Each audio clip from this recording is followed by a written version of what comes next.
on diversity as a classroom subject. Social issues had many of us talking this summer, including some of our kids. But whether these social issues belong in the classroom depends on who you ask. It's critical to our young people understanding the problems. Parents should be handling it at home. Protests tied to race relations, controversies surrounding gender and sexual identity. Chances are your kids were already exposed to it this summer. It's a fact. It's reality.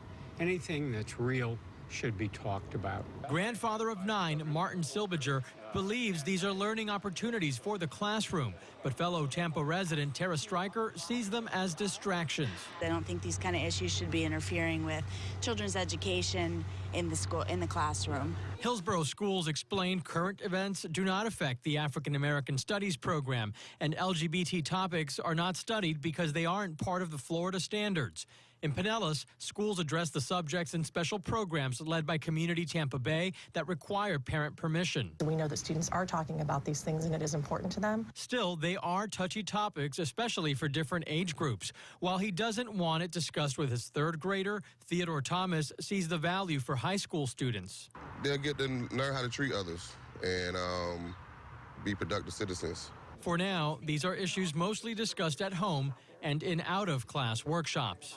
Getting curriculum changed and, creating culturally responsive and curriculum that's responsive to current events can be really difficult. There's a lot of red tape in school districts, and we recognize that.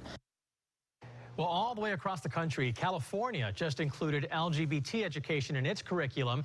There, kids in second grade will learn about different types of families. Then older students will learn about important LGBT figures and events like the same-sex marriage Supreme Court ruling, for example. But definitely, Gail, a controversial topic that if parents want to see in the classroom, they need to talk to principals, take it up to the school board, eventually to the state level, because it is the Florida standards that would need to change for that to happen. I know parents are tweeting me this morning. They're torn about the issue, but I do think it's important that there is a place for kids to go if the parents consent, where they can talk about this stuff in an open forum instead of just relying about gossip in the hallways. Yeah, the question is, what's the place? Is it the classroom or is it at home?